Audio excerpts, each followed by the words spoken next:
3 days before she was murdered, Betty confides in Barbara. She knows her husband is a serial adulterer. And there's more.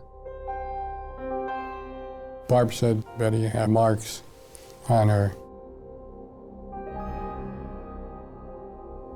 Oh my God, Betty.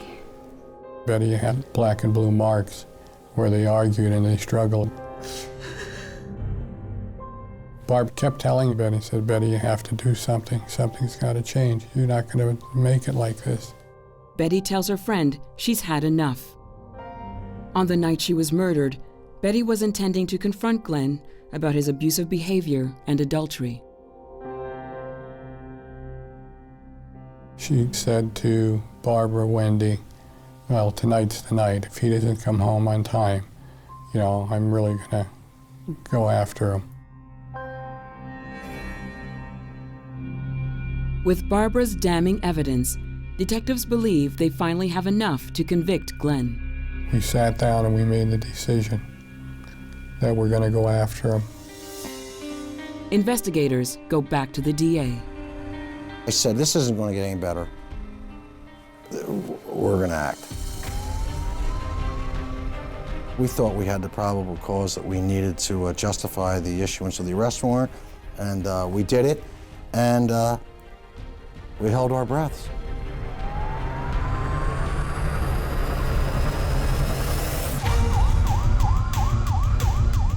Three years have passed since the murder of Betty Wolsifer. Glenn Wolsifer has been living as a free man. Then, late one fall afternoon, police swoop in on his home in Virginia. We surrounded the house.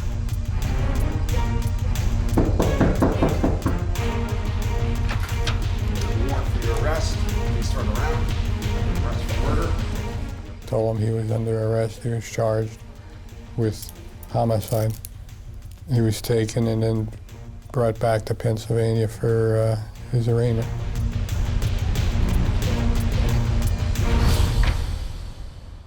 It takes another year to build the case against the Casanova dentist. Glenn's trial opens November 5th, 1990, in the Luzerne County courtroom, amid a media frenzy.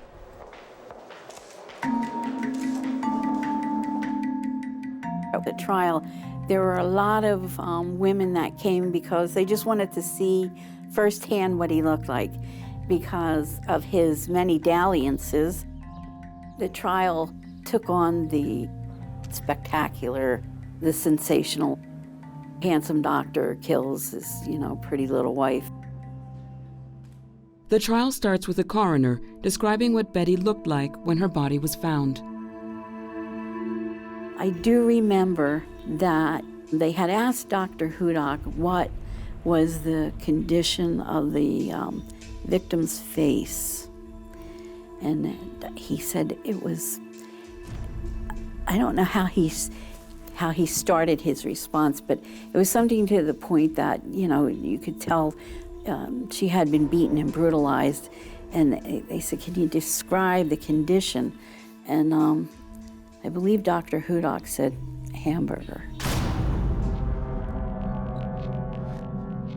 And when he said that, I looked over at the jury, and there was a woman, I thought she was going to go down for the count. She was one of the jurors, I think, really took that hard and got, weak from it. And but she was okay, just regained her composure. But that was a powerful statement. The case against Glenn is clear. We believe that he staged a crime scene, and that was the basis for the prosecution. But to win a conviction, they must prove their case beyond all reasonable doubt. You never know what a jury's going to do. You only need one juror to have reasonable doubt, and then you're not going to get a conviction. Glenn exercises his right not to take the witness stand. Most defendants in criminal trials don't testify, but that jury is going to be told over and over that that is his right, and you can't assume anything from that. He was kind of like not really a whole lot responsive to anything. I would see him, talk to his attorney or talk to his family. The defense, their take was, there's no evidence here. The defense team argues Glenn is the victim. First, he and his wife are attacked. Second, he's unfairly targeted by the police for a crime he didn't commit. Glenn Wolsifer was asleep with his wife.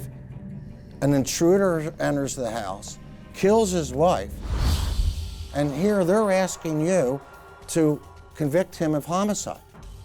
He's fortunate he wasn't a victim of homicide. There really wasn't much concrete physical evidence. It was almost completely a circumstantial evidence case. Glenn is confident. There's no direct evidence to prove he murdered Betty.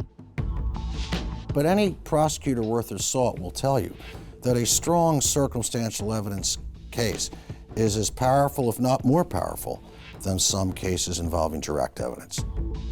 By pointing out that Glenn has a motive and that the crime scene was staged, prosecutors hope to convince the jury that no one else could possibly have carried out the crime. She had marks around her neck, which were pre-mortem, which was before she died, and there were marks on her neck like after she died, like if someone just kept going, didn't stop. It again points to the prosecution's argument. No one but Glenn could have murdered Betty. Anyone involved in prosecution of homicides over a number of years will tell you that a strangulation, death, indicates normally, not in all cases, but normally, that the person who did it was close to the person that's dead.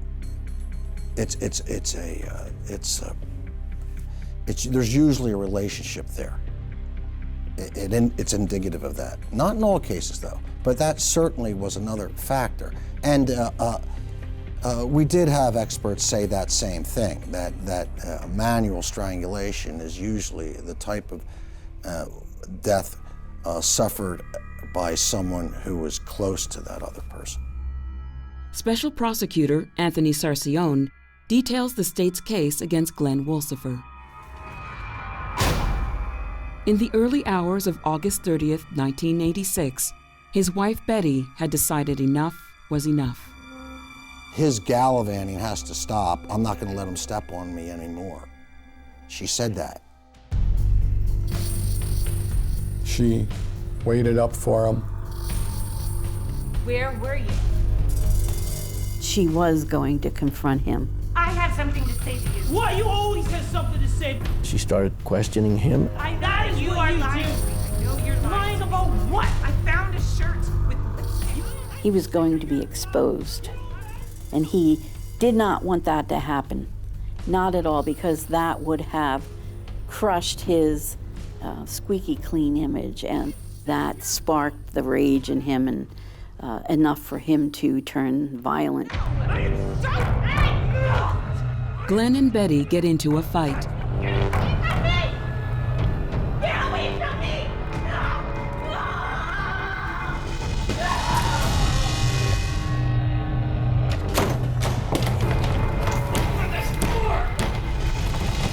He kicks at the door.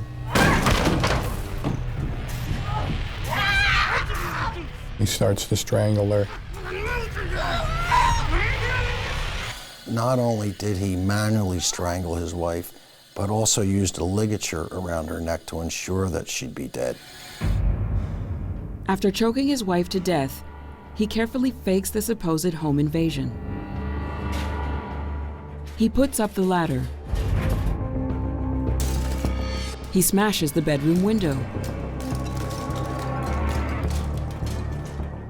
He stages the aftermath of a life-and-death struggle with the masked intruder. He bangs his head against the wall to pretend he's been injured by his attacker. It's now down to the jury to decide who's telling the truth. when the jury came back with the verdict. The courtroom was icy cold and just as still could be, very quiet. They asked the jury, first-degree murder, how did you find? And they said not guilty.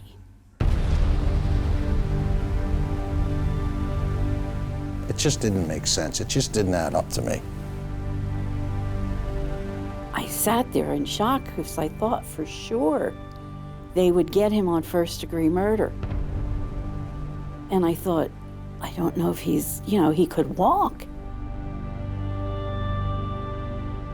It looks like Glenn Wolsifer will get off scot-free. But then they got to third-degree murder, and they found him guilty. The jury decides Glenn had no prior intent to kill Betty. It was a crime committed in the heat of the moment. I couldn't help but feel bad for his mother, because that was her son. But then I couldn't help but feel bad for Betty's family because they had lost her, and that was their daughter. I knew eventually it was going to happen, and I felt it was going to happen, but I was somewhat taken aback when I got the news. It was hard. It was hard going through each day. You get through them, but it's there every day, every night. Glenn Wolsifer is sentenced to 8 to 20 years in prison for the murder of his wife, Betty.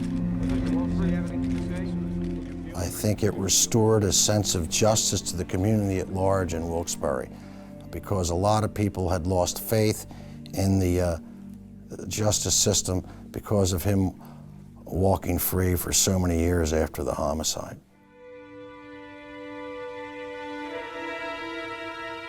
His philandering and murdering his wife impacted so many people. If he would have just owned up to it initially, it would have saved his brother's life. Murder's always a tragedy. There's no winners in murder.